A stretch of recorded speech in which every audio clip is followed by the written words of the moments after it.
Hey everybody, Saturday morning, bright and early, back to another pickup video. Right now I'm in my car, going to a yard sale, community thing nearby, actually at my girlfriend's apartment, and this one's about 10 minutes away. Don't know anything about it.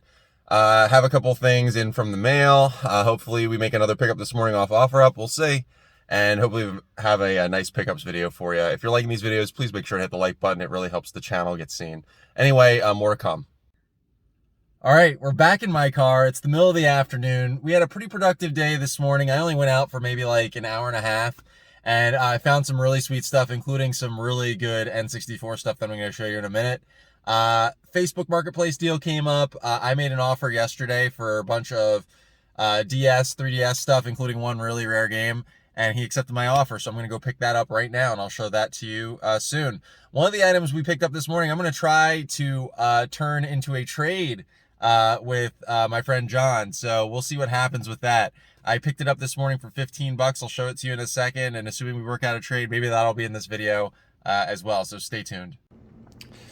So it's a couple days later. Here's one of the items we picked up. It's a Ring Fit Adventure. This was at the yard sale, community yard sale we went to like first thing on Saturday morning. Cost 15 bucks for the ring and the game and the little strap. I have this already, so I don't need it. I picked it up because I knew a friend of mine would want it, and I'm going to make a trade with him. So not doing it tonight, but I think tomorrow at some point I'm going to drop this off at his place, and he's going to trade me a Super Nintendo game that I need. So we paid 15 bucks for this, and we're going to get a Super Nintendo game we needed for the collection, so stay tuned. All right, we're done with work the next day, heading to do a couple things. Right here, we've got all of our shipping I need to drop off real quick before the post office closes. And then down below, you probably can't even see it, is the Ring Fit. We're going to drop that. We're going to drop off the mail. We're going to drop off the Ring Fit. And then I lined up a pickup for hopefully some Gamecube games. A really nice deal. Don't find these too often. So hopefully that one pans out, and I'll show you all of it back in the game room. This is going to be a really good pickups video. A lot of good stuff. Back home here in the basement, testing stuff out. We pulled off the trade and we picked up the Gamecube stuff. Kind of some bad news on the Gamecube stuff. There's definitely some stuff that's just totally not going to work.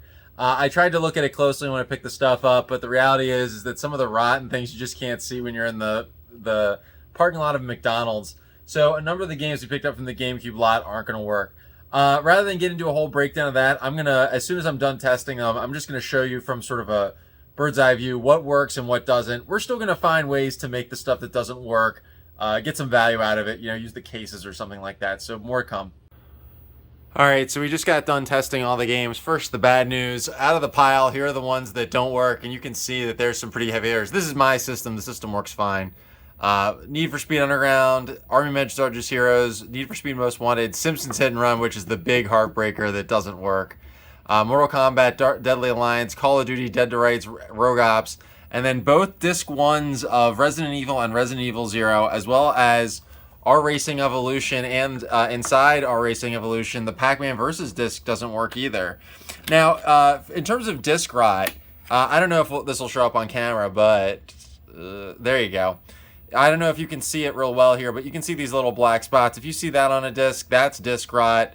You know, you can't. It's hard to see a lot of the time, but you can see it right here. But then again, sometimes discs don't show any signs of rot and still don't boot up. So this Pac-Man, for example, looks pretty good. Like, I'm surprised this one doesn't work. This is the only one I was surprised didn't work. Anyway, those are the ones that don't work. We're going to try and use the cases or something. I mean, we'll get some value out of it, but kind of a loser there. Over here, these all work. So this is the disc 2, both of Resident Evil and Resident Evil 0. I might have a disc 1 for one of these so that I could complete this and then be able to sell that on eBay. Over here, really happy this one worked. This is actually the one I actually drew me to the lot because I don't have this game. Virtua Striker 2002. The cover is a little messed up, but definitely one I didn't have for the collection. I like weird arcadey sports games.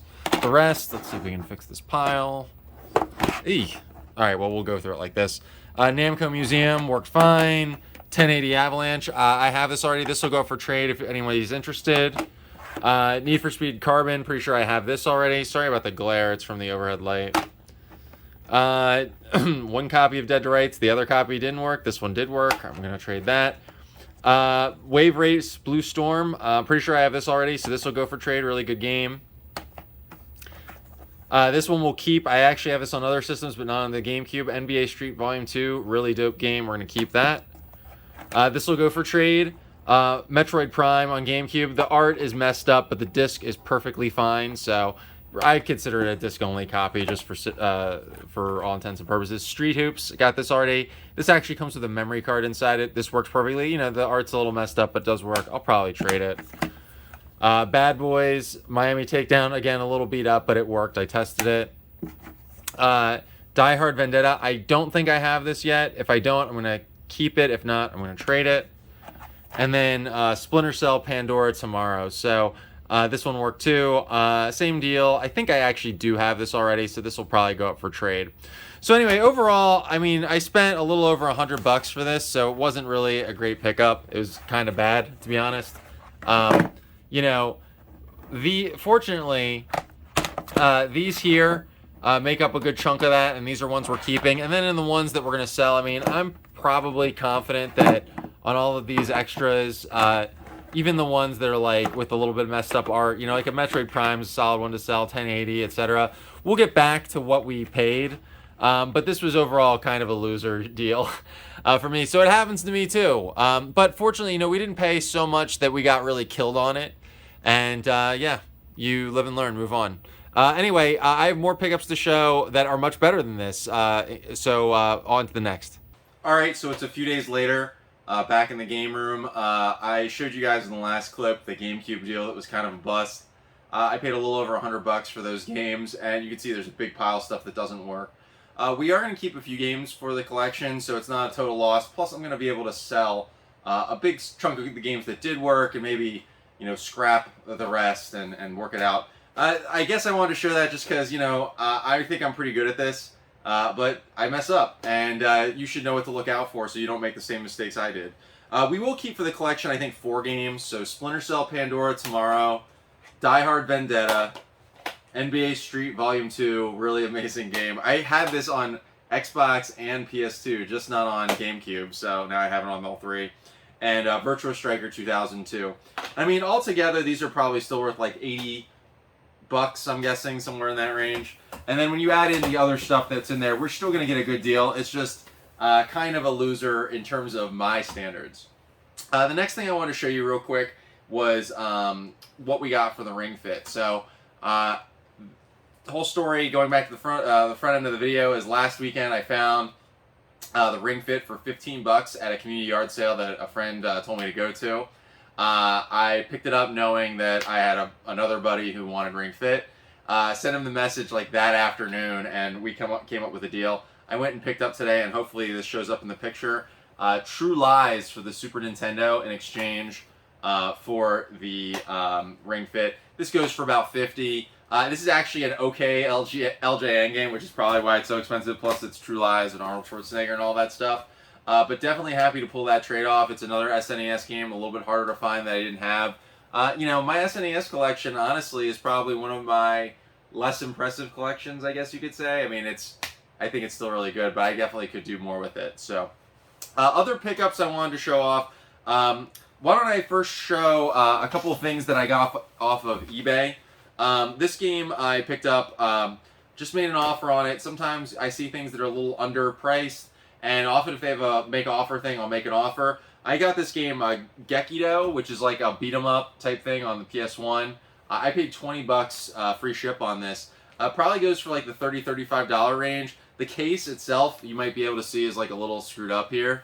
But it's still like, for $20, I'll take that. I can swap the case. That's easy. The other one, which I'll open right here in front of you if I can actually do it. Of course, right as I say that, it's like a huge nightmare to open this package. Here we go. The other thing I got, and this one I also paid $20 for, is Kadash on the Sega Genesis. This just arrived in the mail. Another one that was just listed a little low, and I made an offer on it, and they accepted. I have this on the TurboGrafx 16 complete in box, but I don't have it on the Genesis, and so for $20, that's pretty good. This is like a dungeon crawler style game, as I recall, and so definitely happy to pick that one up. still doing good stuff on eBay. Now, the rest of the pickups I want to show are all from yard sales and fleas and one Facebook deal. I guess I'll start with the one Facebook deal. I paid 80 bucks. I sort of alluded to it in one of the previous clips. And I got a stack of DS and 3DS games. This guy I actually dealt once with before. He's pretty reasonable. I think he collects because he puts like good stuff with not so good stuff, and the prices are a little on the higher side for like a Facebook marketplace, but definitely will work with you. I paid 80 bucks for these games. It's only 6 games, and I'm going to show the reason we got it last. Let's show a couple of the cheapies here. We got Madagascar Carts on the DS. This is going straight to sale. And then Lego Kaima Laval's Journey. I don't know if I pronounced any of that correctly. Those are kind of trash games. 3 games that are a little bit better. Sonic Classic Collection on DS. I'm pretty sure, I'm looking at my shelf now. I may have this game already. Even if I don't, I think I'm probably going to sell it because I'm not going to play it on DS. And New Super Mario Bros. These are probably maybe both in the $15 to $20 range, I think. So we're going to sell those, trying to recoup some of the money on the 80 we spent.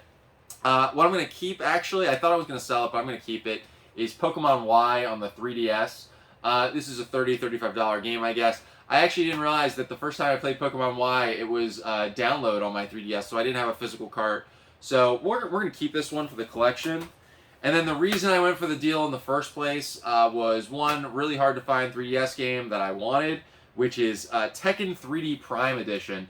I don't know that much about this game. I think it's exclusive to the 3DS, but it goes for like $70, $75. And my feeling is that for an $80 deal, I was willing to spend the 80, recoup some of it with the doubles. You know, I'll probably end up recouping, I'm guessing, maybe 40, 45 bucks on all of that, and then keep the Pokemon and the Tekken. And so if I pay like 40 bucks for maybe $120 worth of harder to find games, I'm okay with that in general. So that was a good pickup there.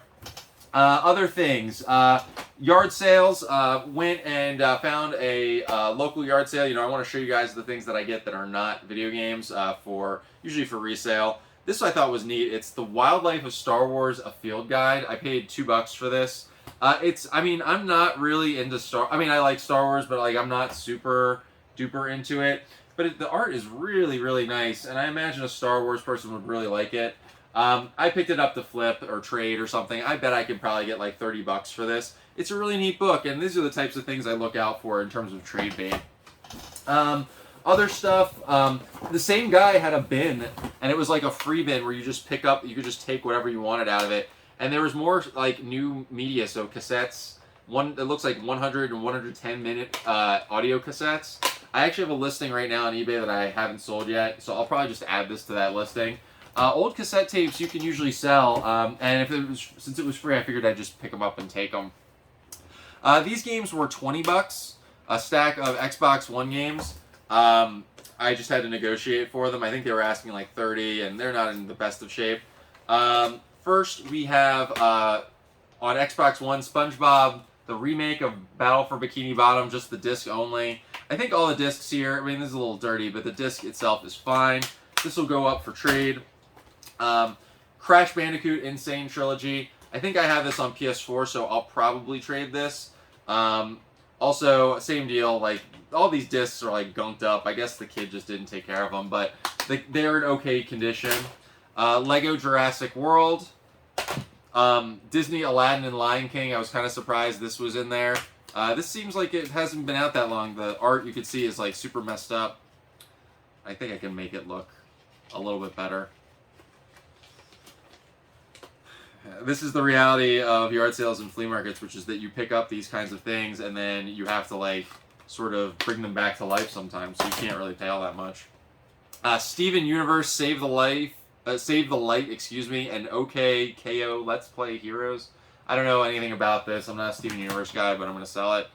Hello Neighbor Hide and Seek, and Kingdom Hearts 3.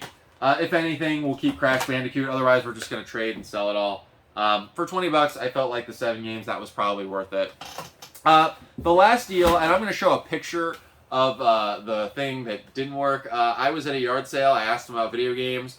The guy was like, well, we have a Nintendo in the basement, but we don't want to sell it. And I said, that's cool. You know, whenever somebody says to me that they have something they don't want to sell it, I'm always like, keep it. I don't want to take anything that you want to keep. That I don't want to pressure you. It's one of my rules. If I'm going to go out there and have fun and get stuff on the cheap, I'm not going to pressure anybody into doing it. Anyway, so I said, well, thanks anyway. Have a good day. And then the guy was like, starts asking his wife, was like, hey, yeah, you know what? We'll sell it to you. They go into their basement and they pull out a Retron 2. I'll show a picture of it real quick right here. Retron 2, in case you don't know, is just an NES, SNES aftermarket console. Came with some controllers and things like that. I could not get the system working when I tested it downstairs. Maybe I'm not using it right. I don't really know, but whatever. It's a cheapo console. But it also came with some games, and that's why I was willing to pay $20 for it. First, it came with a actual first-party NES controller. Always willing to pick these up, for basically nothing. Happy to take that. There were a couple of NES games with it as well. TNC Surf Design I've got already, and Mario 2, which I obviously have already, but these are definitely good to trade. Another N64, so they gave me an N64 game with it. So the Retron 2 doesn't play N64 games, but they had N64 games. When people bring this stuff out, you just gotta take what they have. And so it was, first was Bomberman Hero. I have this one already, so this one will go up for trade. And then two that I didn't have, and the reason I was so willing to do the deal, as you can see so far, this is a bunch of meh stuff. First is Rampage World Tour, which I didn't have. This is maybe a $20, $25 game, I'm guessing. And I didn't have it already for N64, so definitely a keeper for me. And then the gem of it all, the best find we've had, I think probably in this video, is Mystical Ninja starring Goemon. I actually really wanted to get this game. I just didn't want to pay the price because it's like a $100 game. It's in nice and clean. Everything else wasn't in good shape, but this for some reason is very clean. And we got it in the deal, so really great pickup there. So yeah, that's it for this week's pickups. A pretty good week overall. I mean, even with the sort of meh GameCube thing, which we'll maybe break even on, we got some really good yard sale stuff, made some nice trades, good stuff locally. And just, I think one of the things I always tell people is if you really want to succeed doing this, you have to be, keep planting a lot of seeds and sort of be diverse about it. You have to look for different kinds of opportunities in different places. And so that's what I did. Please make sure to hit the like button if you're enjoying these videos. The like button helps me tremendously. It helps the video really get seen. The last video got a ton of likes, and it was like my best video ever. So believe me, when you hit the like button, it really helps me tremendously. It might not seem like a big deal to you, but it's the biggest deal to me. Also, I wanted to celebrate a little milestone for the channel. As I'm recording this, we went over 900 subscribers. So that's super awesome. I did not think that we would ever hit 900 subscribers, to be honest. Back in March, we were at like 300, and so the growth over the last few months has really been incredible. Thank you so much if you're subscribed to the channel. If you're not already subscribed, please subscribe. It really helps me out a big amount. And leave a comment. Love the engagement, love the conversation. If you're interested in doing a trade with me for any of my extras from this or any of the other videos, make sure to hit me up on Instagram. The details are going to be right here and then also in the description. I think that's pretty much it. Be safe out there. If you haven't gotten vaccinated yet, make sure you get your vaccine if you can. It's really important that we end the pandemic. Be safe, be kind to one another, all that, and take care. Bye-bye.